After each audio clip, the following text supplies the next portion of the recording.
Hello and welcome to Fintech Chatter, brought to you by Tier 1 People, leaders in Fintech executive search. I'm your host, Dexter Cousins.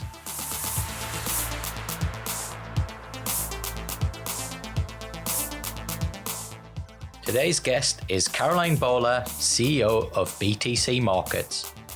They're Australia's largest and most trusted cryptocurrency exchange. BTC is Australian owned and operated, with over 300,000 traders and more than $16.5 billion traded on the BTC Markets platform. Caroline joins me to talk about their new partnership with Australian NeoBank, Vault Bank.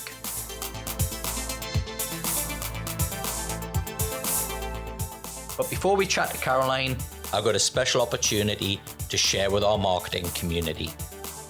We've been re-engaged by one of our favourite clients to find a head of marketing in a newly created role. Reporting to the country manager, you'll be the person who develops the go-to-market strategy for one of the most respected fintechs in the world. If open banking gets you up in the morning, then this one is definitely for you. For more info, check out the show notes or head over to the Tier 1 People LinkedIn page. Caroline, welcome back to the show. Hello, how are you doing? Thank you so much for having me. I'm really glad to have you back. It's been too long. I can't even remember it because crypto time is different from regular time. Yeah, so it's a different point in space and time completely. It is, right? It's kind of, I say this to people that, startup years are kind of like worth 7 of corporate years, but I think crypto years are worth 7 of kind of fintech startup years. It is bizarre though, right? When you think about the discussion that we were having and I remember some of the projects that you talked about, Engine and, being one of them. And it's just, it went on an absolute tear and I was kind of kicking myself going, oh, why didn't I? But I didn't need to worry because there's just been for every opportunity that I might have missed out on, there's been another 10 that I've been able to get involved in. It's just amazing what's happening. I think that even this is even like people who join our company from outside of crypto. And we so often hear them say, like the new guys come in and say, oh, I just don't know enough about crypto and can't get on top of it and there's so much to go. And you're like, yes, welcome. That is exactly the industry. And nobody is across everything because there is just so much out there. And it's so exhilarating. But what that also means is that there's room for everybody. Yeah. Because no matter what your interest or how you're coming into the industry, there's a place for you in it, or you will find your niche, you will find your way through. And it's just mushrooming. It's just exhilarating. Yeah, it is. It is. Well, I thought it'd be good for, maybe the people that didn't hear the last podcast, for you to share a little bit about BTC Markets and who you are and a bit about your background as well. Yeah, great. Thank you. So BTC Markets came out of a dream of 2 technology heads, if I can call them that, back in 2013. So the 2 founders, 2 guys based here in Melbourne, still live here in Melbourne, still very much involved in the business. One of whom would be on the IT kind of aspect and the other one would be a developer. And both of them saw the opportunity of crypto. I mean, back in we're talking 2012, 2013, Bitcoin was very much in its nascency and the rest of the ecosystem was but a glint in Satoshi's eye. This certainly hadn't been thought through at all. But they saw the opportunity that was there for something new and exciting. And they wanted to provide a really safe gateway for Aussies to get exposure to Bitcoin. And so they put together BTC Markets. And that tech-first mindset, because that's their background, because that tech-first mindset, that's something that's very true to the DNA of the business. So we've grown our tech function for the most part in Melbourne. We do have tech support as well out of the US. But for the most part, it's based out of here in Melbourne. And that's something that we've taken really seriously. And even when we're looking to do any hires, it's out of Melbourne. Now we've headcount now in South Australia and we've headcount out of Queensland too. But our development team are based locally.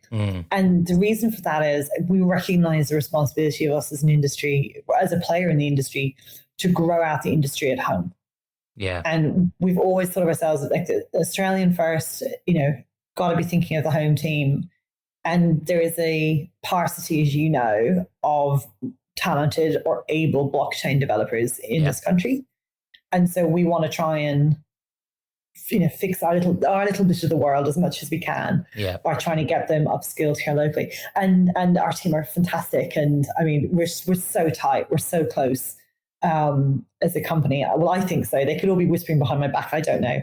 I think we're all quite good because we're quite small too. You've been in lockdown too long, Caroline. You're getting paranoid. We can't even remember who each other are anymore. We'll have the Christmas drinks and everyone will be like, I'm sorry, I'm Caroline. So it's going to be fun. But anyway, so that's the ethos behind it. I kind of get quite passionate about that because it really is a point of difference. Like, not certain about from an Australian point of view, but just like the culture from the outset, the mindset was one of, this is really cool technology. Let's see what fun we can have with it. And so that sparks a lot of what we do. And our investment as a business, we invest in our tech. Yeah.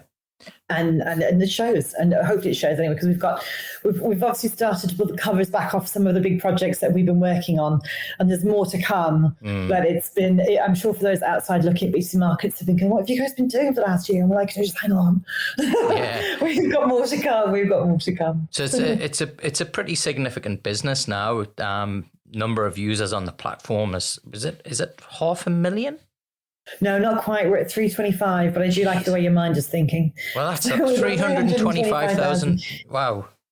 And those are all fully verified, AML, KYC, double checked and verified Australian investors. So we don't have any overseas on our platform. And that was a conscious choice from the outset, because at the time in 2013, there weren't the AML, KYC technology solutions available that would cater for both Aussies and international to the degree that the company were comfortable with.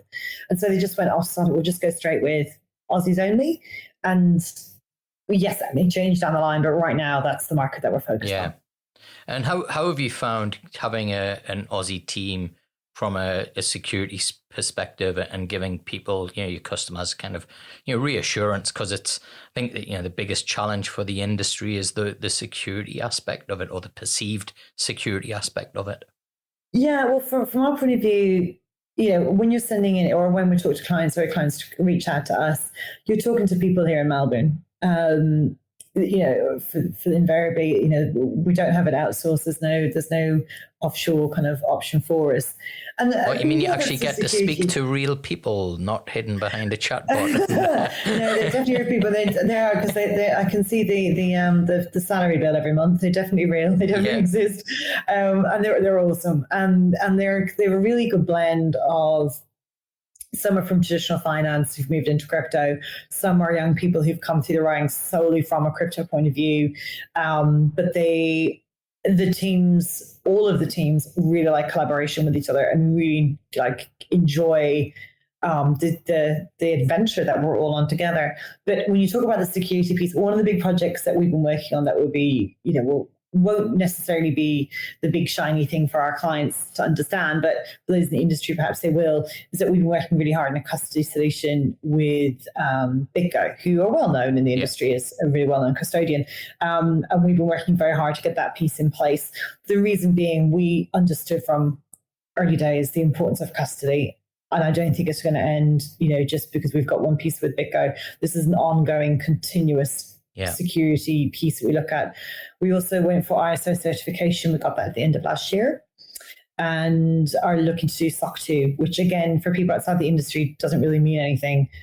But for people in the industry, they understand where our mindset is and where we're willing to put the investment in to try adopt as many of the best practices and behaviors out there as we possibly can. And again, probably leveraging, like my own background is in traditional finance. And so I suppose I'm leveraging a lot of what I would have seen, heard, and done from that world and brought it into this world. And there's that really lovely kind of cross-fertilization of ideas as I'm coming and going, well, this is generally how you would this is the kind of outcome that you want to get out of traditional finance from a compliance or security point of view. And all these guys with the tech background are going, oh yeah, cool. Okay, so we'll do ABC and build or adapt, a tech first outset. Whereas coming from traditional finance, you've got so much legacy infrastructure that you can't dislodge with the kind of speed. And that's the wonderful thing about being a company of our size in the technology space that we're in, that nimbleness, that responsiveness, that mindset of, let's just find the tech solution first. So technologists' dream job. And I hope it is because we really get all, it's such a key focus for all of us. Yeah, it's great. Now, you talked about the custody side there. Do you think we'll start to see Aussie superannuation businesses start to look seriously at Bitcoin and crypto? I mean, I have no confirmed source on this at all, but I think that super funds in Australia and large investment funds all over the world have been looking at cryptocurrency for some time. I would be extremely surprised if people within the super fund industry at all levels either have invested in crypto or are looking at crypto themselves, and also from a professional point of view. And this was a call I had a discussion I had even earlier today with another party where I was saying about how, in my opinion, one of the deciding factors is the inability to have a good on and off ramp. Yeah. Now, the reason for that being the size of a super fund coming in and out, even at a small percentage of their overall fund, even a niche fund, has the potential to move a market. Yeah. And until there is that safe harbor of I can on and off in a discrete way, in and out of, move in and out of positions, and that's going to be an issue. Yeah. And it's not necessarily, obviously you'd hope that they would put some through an Aussie exchange and grow out the Aussie infrastructure. Because there's obviously the exposure then if you go elsewhere, if you go to international exchanges, where does custody sit? Yeah. And all the other reporting obligations that you would have as an Australian super fund.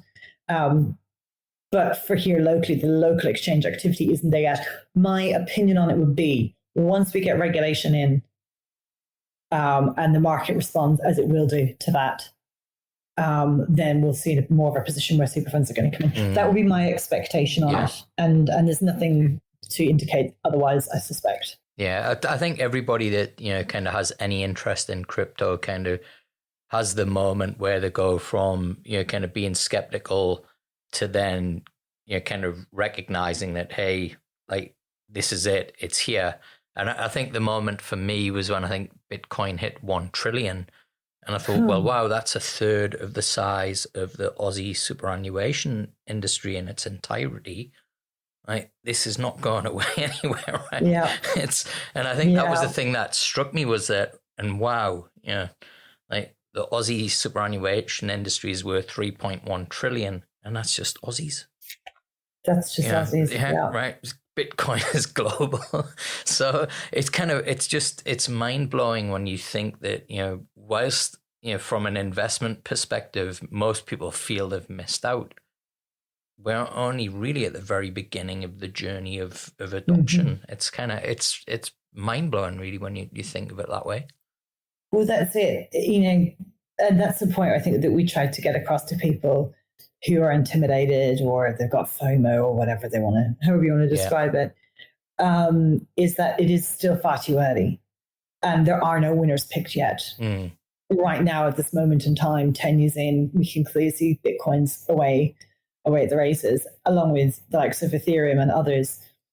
But that's not to say that's how it's going to be in 5 years' time. And that's actually the beauty and the curse of crypto. Yeah. So there's no reason to feel FOMO about it. What we also say, and this is a drum I beat all the time, is to come in somewhat gingerly, if you like. Come in tentatively. Come in and cut your teeth. Come in smaller shapes that you're comfortable with trading at the start, initially. Just get used to it, because it is a different beast. The volatility, can be a challenge to get used to, but you can people get used to it all. That's not the overall problem. But even things like the speed at which the trade settles. If you're used to trading in traditional assets, you're used to a T+2, which everything is instantaneous on our exchange and all of the exchanges. Everything is immediate and instant. And even just accepting that the the pace is so different, and that can just take a bit to get used to. Yeah. But also to research different projects, to understand what Bitcoin is versus Ethereum versus XRP versus Litecoin, Tether, blah, blah, blah. Like, you need to spend some time getting familiar with it, but don't feel too intimidated that because you feel it's too vast and I'll never catch up. Of course you will. Yeah. No, anybody will. You were telling me you've got a report due out this week, which we'll put a link into the show notes for people to be able to download. But I think there's some really encouraging numbers coming through that show that actually, it's more widespread, the adoption, than perhaps is being let on, or perhaps we might realize here in Australia. Yeah. So what we did was we took a snapshot both of, I suppose, a year in review of trading activity on our platform, alongside individual surveys that we took of people, Aussies investors, to understand the motivations behind why they're in crypto, what their process is about investment, what gaps they see, what their challenges are, and lots of different things like that. What is probably the headline, the most exciting and illuminating little snapshots of data, is that story of growth. We saw a 50% increase in the average value of each trade. We saw the number of trades grow by 175%. We saw a growth in onboarding of 10%. And by that, it means that we were already onboarding, X number of new clients, and that's growing by an additional 10%. So the pace of interest is phenomenal. But I think, that tells the story of Australian crypto investors who are coming in greater numbers, who are investing more in each trade, and who are trading with greater frequency. Yeah. And when we look at some of the data just at a very high level, we see that the average trade will be maybe 3 or 4 trades a day. So these are people who are investors who are staying in touch with the markets, looking at their positions, actively engaged. And they're not, this isn't day trading necessarily. They're not coming in, flipping in and out of positions. And it varies by age, and it also varies by gender. But it shows an investor who is keenly attuned to what's happening and are okay with that, are happy with that position. Because more importantly, when we ask people, will you back out of crypto, will you leave crypto investment? Only 1% said that they would walk away from crypto investment. So it's almost like just once 1%? You get into crypto, just 1%. Wow. So they accept the volatility, they accept the opaqueness of the current regulation, they accept all the other characteristics of crypto, and yet are sticking with it. They're not walking away from it. And I think that says everything about. It's almost like that sense of like the sense of control that you have over your trading when you're on these kind of platforms. I'm sure it's probably the same for the likes of a South Wealth or any of the other trading platforms that do equities or the traditional products. The difference being with crypto is that everything is very, very immediate. Yeah.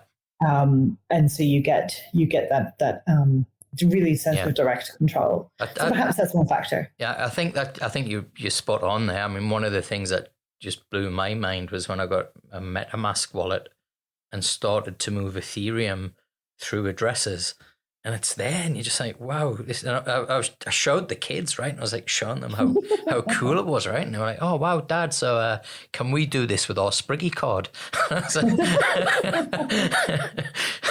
But I think it's just that, it is that kind of I'm not into the whole thing around the freedom and decentralization and the government spying on me, but to have that control over your finances as well, to have that control where I can store that onto a nano ledger and have that kept somewhere differently than online, and knowing that if I get hacked or somebody hacks my bank account, that I'm all right and I've got something there. I think it's almost like going back to the roots and origins of keeping cash under the mattress, right? Or kind of going to a safety deposit box or something like that I find really fascinating as well. Well, I agree with you, and I get a kind of vicarious thrill from looking at how trading is going. And I can understand why people get so used to volatility, because I'm looking at it all day, every day, the same as all of our traders are or investors are. and you do get used to those ups and the downs. But I love the stories that we get to hear from clients who have earned a house deposit, like invested enough to get a house deposit together, or pay for their wedding, or the dream holiday, or the car, or something. And people tell us because they're excited and they want to say thank you for. I mean, all we did was facilitate a place for them to do it. We didn't put the money in, we didn't give them the financial advice. They followed their own lead in that sense. But they're thrilled to bits, and so are we. Yeah. And it is, everyone's just, we're like, it's like a bunch of giddy schoolgirls. We're just giggling around, so excited and so pleased with people, because it's like, wow, it's a success, another success. So it's fantastic. And there's not many jobs where you can kind of come away with those lovely highs. Yeah. And those are the highs. Like we, as a platform, it tends to purr away in the background. Like the exchange itself, the technology works really smoothly, and that's a credit to the development team that works so tirelessly on it that you barely know it's there, kind of a thing. But then the wins that we get, like for us, it doesn't necessarily matter whether the price of Bitcoin goes up and down for us personally, but it matters for our clients. And so we just get such a thrill out of watching where the markets go and hearing those really lovely success stories, those lovely wins. So it was also another, for me anyway, a huge piece of news last week with an announcement that you're partnering with Vault Bank. That's right. That has been quite the secret to keep. So when you were in Intersect in Melbourne and Steve Weston was there, is that what was going down, or? No, so that whole project actually predates me at BTC Markets. There was another member of the team who originated that conversation 3 years ago. Wow. And it's taken that long and a lot of coffee and conversation and people getting familiar with who we were, what crypto was all about. There was already buy-in in Vault. Like Vault, to their absolute credit, came at it with a really great mindset of, let's have a look at what this is about. That crypto wasn't necessarily what was being painted even 3 years ago. And it was, this is 2018. Yeah. So we were coming off the bear and off the bull and into the bear market. And they stuck around. I mean, we ourselves weren't the size that we are now. But they continued the conversation until it reached a point, I think probably about the time that I came on board about 18 months ago. And we were like, let's do this thing. But they had to take it on with their own regulators. They had to take it on with APRA. Yeah. They literally pulled the covers off of us and went through us like a fine-tooth comb to understand how all of our processes worked. What was our AML, KYC? What's been our reporting? Everything. And we were very happy to be that transparent with them, because they're taking on a sizable, at the time, considered sizable risk working with a crypto exchange. But they liked what they saw. They understood the mindset of the business. They understood, like the fact that we've worked with Chainalysis, who are a know your transaction reporting function for crypto, and have been with them for 6 years. We've got really rigorous AML and KYC checks, and they got comfortable with it, and they were able to, take that to the other stakeholders that they needed to. So it's full credit to Vault. And then for us on our side, then we were going, we were just thrilled to know that something so, I suppose, like a milestone was coming. Yeah, absolutely. And we just have worked furiously to try and make it happen. There was never a moment, I think, on either side where we thought it wasn't going to happen. I think we always knew it was going to be achieved in some way or other. But like all these things, they will take longer than you expect. And we're still, this is a project and a partnership rather, that this is going to continue for a few years to come. And so while the announcements just started, the real work is to come down the line, in terms of just how we build it out beyond just the straightforward payments, beyond just the bank account piece. What else can we do together? Yeah. How else can we collaborate? And I think what's important too is that it's understood that the Aussie dollar piece is Vault, the crypto piece is BTC Markets. And there's almost like a Chinese wall between the two, because Vault don't know anything about managing crypto. And to be fair, we're not interested in looking after Aussie dollar. Yeah. And so So that's always been really helpful. Like no one's trying to eat each other's lunch on that. Do you know what I mean? We're very comfortable with that lanes.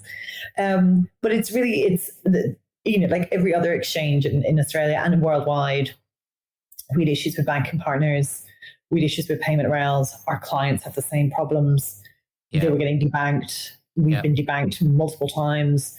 And from as arbitrary a reason as you're not given a reason, or you're a crypto exchange and we're just debanking everybody who's connected to crypto. And so you're like there's the scene in Pretty Woman where Julia Roberts walks around LA with handfuls of cash and she's like, I'm just trying to spend this money and no one will help me. And it's like us, it's like we're walking around with handfuls of cash going, nobody will bank us. It's insane, isn't it? I mean, it's insane. There was an article today in the Financial Review where they were calling crypto cultists and referring to them as, comparable to QAnon. And I put a poll up on, I think actually Steve Vallis had shared it, right? And I put a reply on it and I said, which one of the big four banks paid for this article in the AFR? Wow. It is pathetic, isn't it, really? I mean, and that's the whole point, is that like Bitcoin itself has been around for over 10 years. It's had naysayers the whole way through, and yet it continues. And it's almost in some quarters a willful blindness to what the possibility of this could be. Yeah. And I personally, I'm of a mindset that there is an opportunity for both fiat and cryptocurrency and CBDCs and stablecoins to all coexist. Yeah. And it is somebody, if anyone who's a student of history will tell you that currency and the exchange of value, which is all it is, the exchange of value has changed throughout human history. Yeah. And it is a naive person who thinks that this is the way we have it now is the way it's going to stay. Yeah. That fiat currency is the only way forward. And more importantly, it's a naive person who thinks that, cryptocurrency and these are also going to stay. It's not. It's continuously evolving. And that's human history tells us this is, tells us the past, but also tells us the future. And we can just continue to expect this kind of evolution change. It's also really exciting. Well, I think the thing that frustrates me most about the whole debanking issue, Caroline, is the taxman's happy to tax me for any capital gains that I get. So surely it's legitimate, right? If the government can tax you on it, it has to be legitimate. And I can't understand how a bank can be able to turn around and say, hey, well, we're going to debank you because this is... Well, I would imagine that has been and increasingly are people within the banking industry who are, if not pro-crypto, certainly not anti-crypto. Yeah. And I think that their voices are becoming louder. Yeah. I suspect that quite naturally, particularly here after the Banking Commission, that a lot of energy was focused on solving some of those other issues, and that crypto just fell in the too hard bucket. Yeah. And I suspect that that's the decision that some people got. Also, keep in mind, like the volume that we're talking about and the type of transaction flow that we're talking about, some banks just don't have an appetite for it. Yeah. So there's that piece too. To be fair to them, it may not suit what their businesses are about. But so there's lots of different factors at play. But what's telling is that it's a consistent story across all the exchanges, brokers, anyone who's connected to crypto have got these stories to tell. And so it's a trend, it's a consistent theme. But my hope now, and my expectation certainly would be that we've turned a page on it.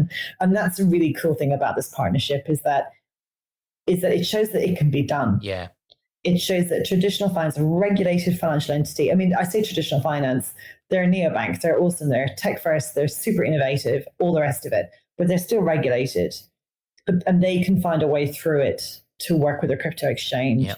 And so others can too. And I just think from a customer kind of perspective as well, you'd have to be insane. You look at, Revolut, a great example, which was a foreign exchange, or their main business was foreign exchange and travel. Now, as soon as COVID hit, you would have expected that business to be in serious trouble. And They actually broke even, and I think even broke a profit in this last 12 months, right? And when I asked how, crypto has really kind of come in to fill that void. And so, this is clearly something that customers not only want, right, but they expect. I mean, it's kind of, there's absolutely no, it's almost like another case of the banks, like just digging themselves into a deeper hole. Because it's the concern for the banks, and I'm talking about banks worldwide, not having a go necessarily just at our local banking scene. But like, they've got to be staring down the face of, obsolescence. Yeah. And if you're not in this in some capacity and future-proofing your business by getting involved in this, then you won't be around for very much longer. And if we learned anything after the GFC, it's about institutions that thought that they were impenetrable. Yeah. How quickly those house of cards can collapse. I mean, that was up for a whole different set of reasons, but it's more to the point of like, there's none of us that aren't vulnerable. Yeah. And even for us at BTC Markets, although we've been working on these really major kind of infrastructure projects over the last 18 months or so, the thing that I focus on the most now is on DeFi and NFTs. Yeah. Well, I was just about to say we've hit the 30-minute mark in this chat, and it's the first mention of NFTs. Right, that goes to show you how much is going on in this space. So much going on. There is so much going on.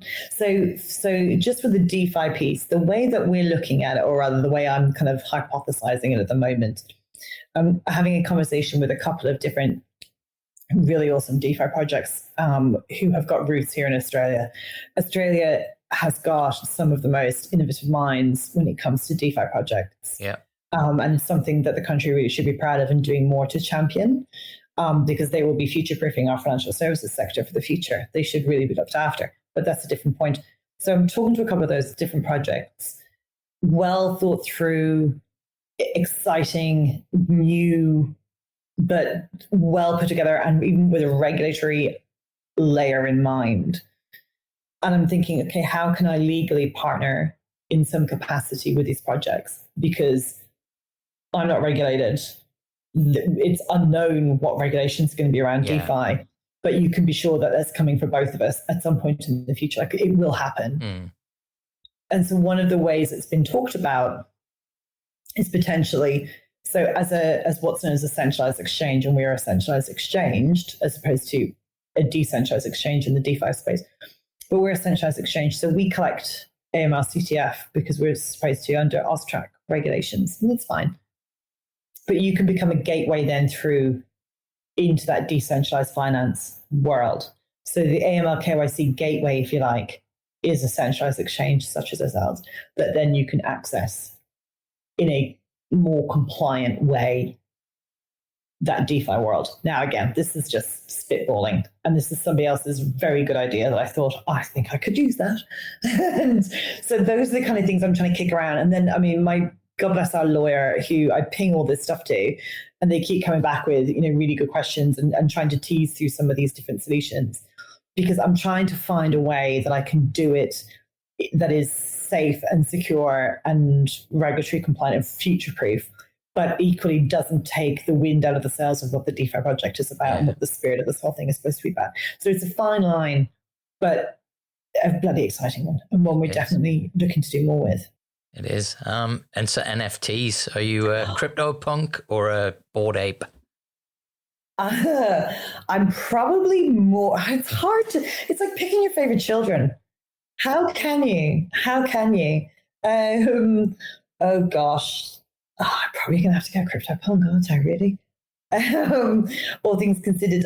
So for us at BTC, right now, or like for 2021, NFTs have been a really key topic. Like, we've just get inundated with questions around what's our stance going to be. And for us, we have to come up with a policy is probably the right, like a strategy around NFTs. And we're still working on that. And we're talking to partners here in Melbourne, and we're talking to other partners here in Australia.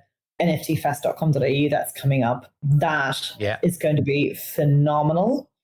the quality of speakers that are going to be at that, the energy that's going to come off the back of that is going to be something else. I can remember in 2018, 2017, whenever it was, when Blockchain APAC happened in Melbourne. Steve Vallas organized that.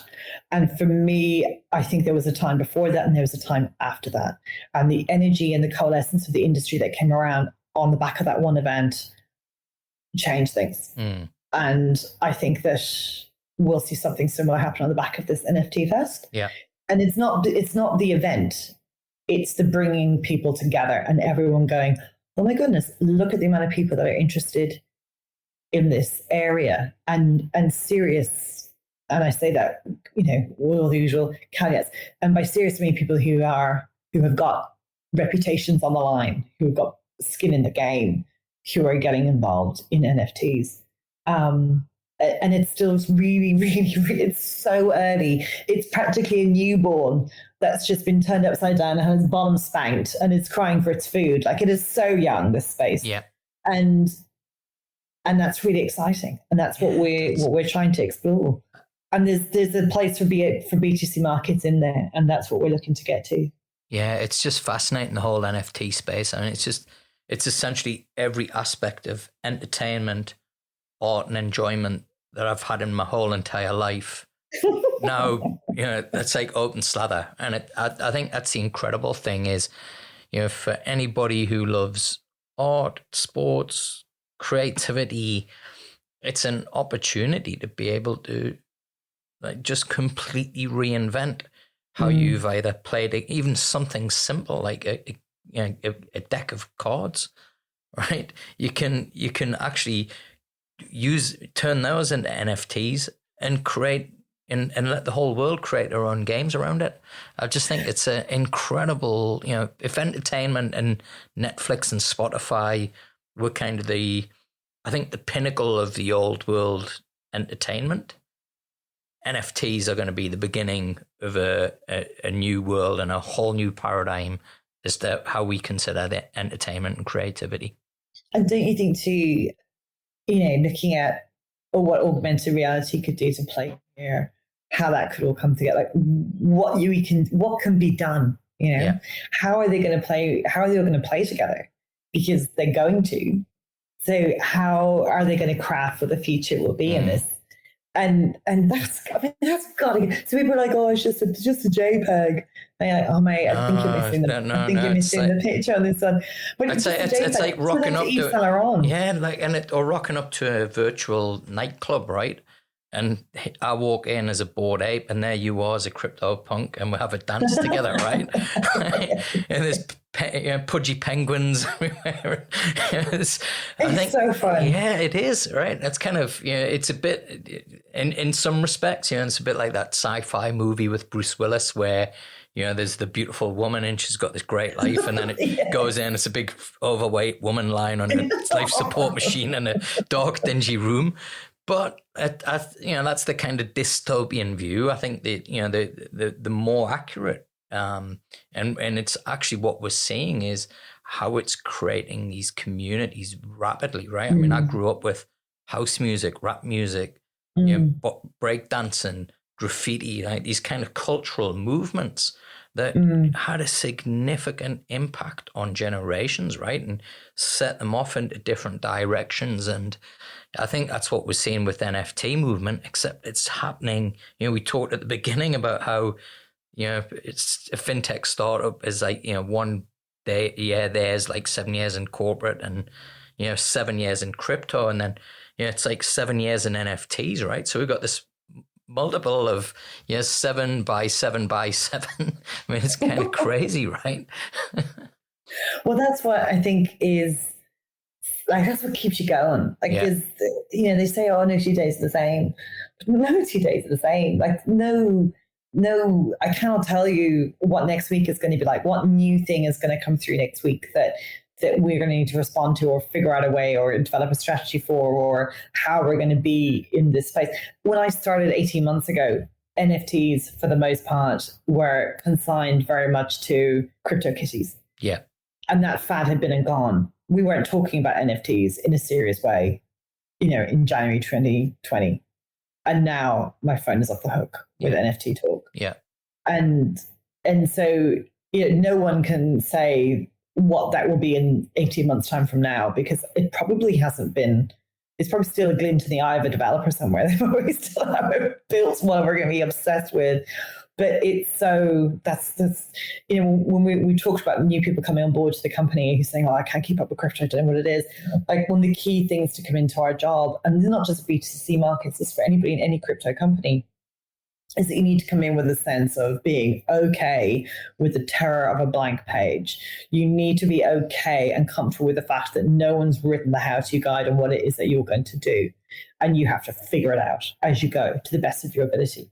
And that can be really exhilarating and also partially a bit terrifying. Yeah. And some people can't respond to that. And that's no badness, but that's the personality you need. And I think that's probably why people in the fintech world have adopted or like really kind of warmed up with blockchain so much. Because if you've worked in fintech, for the most part, you've tried to take existing problems and reimagine them in a new way. And so almost like a bridge between that and the sheer exhilaration of a blank page, which is blockchain. Yeah. But yeah, really cool. Well, I want to give a shout out to the JPEGs Automart dudes as well, because I think what they've done, whilst it's a bit of a kind of parody, if you look at what they're doing from the tech perspective and smart contracts for NFTs, there's some really interesting stuff there. They've massively reduced the gas fees for one, which is fantastic. But it's just amazing, right? Every day we're seeing, these kind of, NFTs being issued, but it's how they're doing it and the innovation behind that, not the JPEG, but the innovation as to how they're doing this. It's amazing. And every day it seems to be evolving.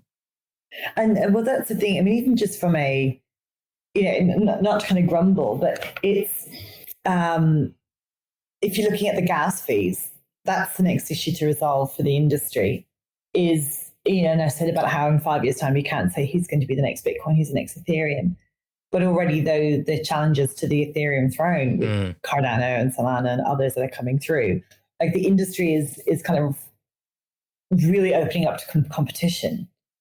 And those early movers may not necessarily stay in that. I mean, I don't know, I can't predict the future, but they may not necessarily stay in their dominant position because you've got things like Ethereum's gas fees. I was on to try and buy a particular NFT the other day, and the gas fees were considerably more than the actual price of the NFT itself. So I'm like, oh, that's, not really, the economics here don't make sense. Yeah.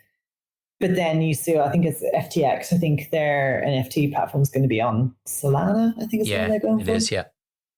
And Cardano just brought out smart contract capability. So there are challengers, serious contenders coming through. But that's great for us. That's what we need. We need more alternatives so that we don't end up in those kind of situations where I say like the gas fees are just more than the thing is actually blinking worth at this moment in time. Of course, in 6 months' time, the one I didn't buy because of the gas fees is worth many multiples. I missed out, but there you go. Well, that's if we're going to be in crypto, you're going to have plenty of those moments, right? Yes, absolutely.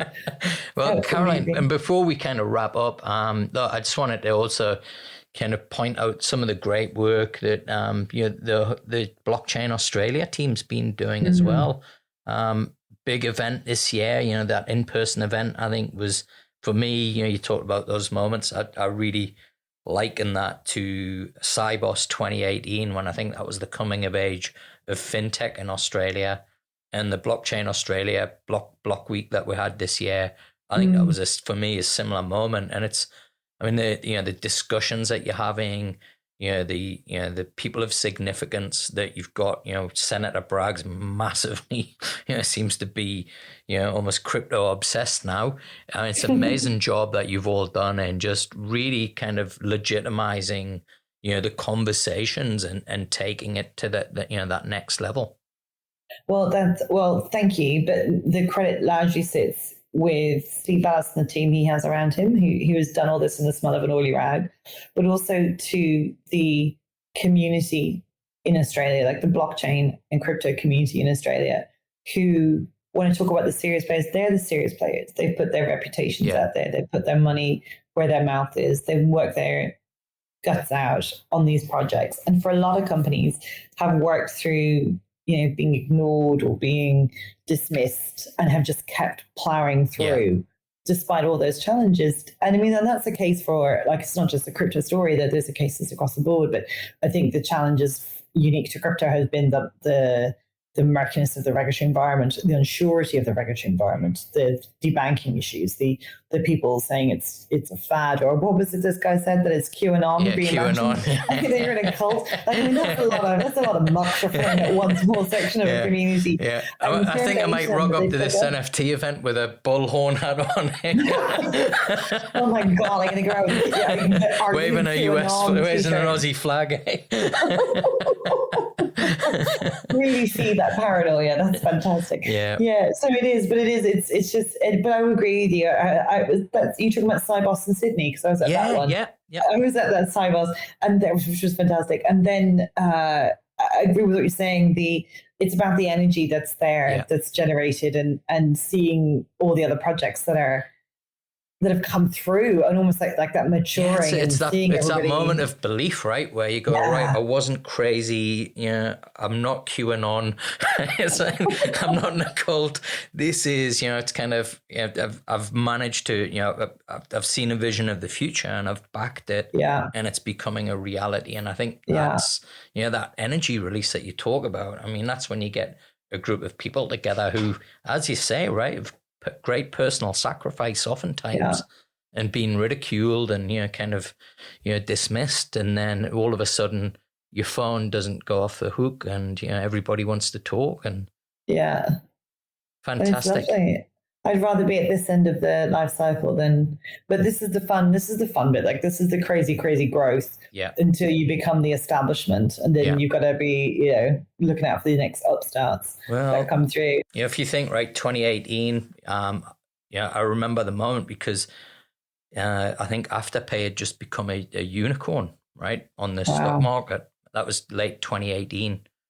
We're talking not even 3 years later, right? And it's a $40 billion business.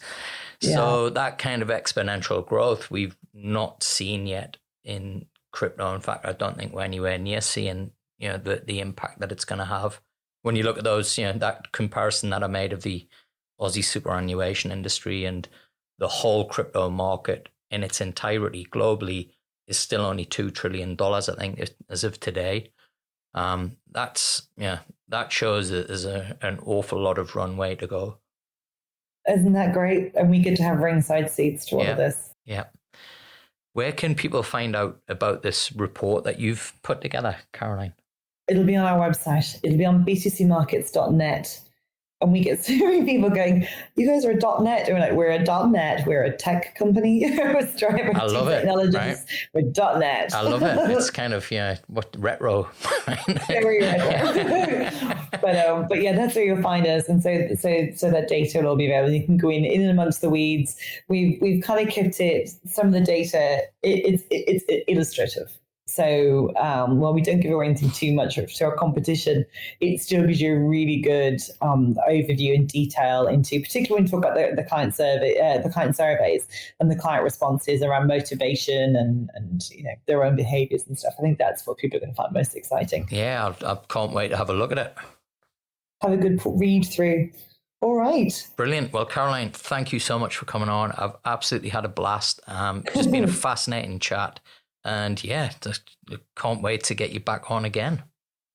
Well, hopefully we've got more exciting announcements to come, and so very happy to share it then too. Awesome. And you can connect with me, Dexter Cousins, on LinkedIn and Twitter. For early access to new shows and updates on the latest exclusive opportunities through Tier 1 People, subscribe to our newsletter by visiting the Fintech Chatter page on LinkedIn. Thanks for listening. If you enjoyed today's show, remember to press follow on your favorite podcast player, and please consider leaving us a review. It really does help me in bringing in great guests and help fintech fans like you discover the show. Fintech Chatter is presented by Tier 1 People. leaders in Fintech executive search. We'll help you launch, scale, and innovate by delivering world-class talent. And you can find out more at tier1people.com. Until the next episode, stay safe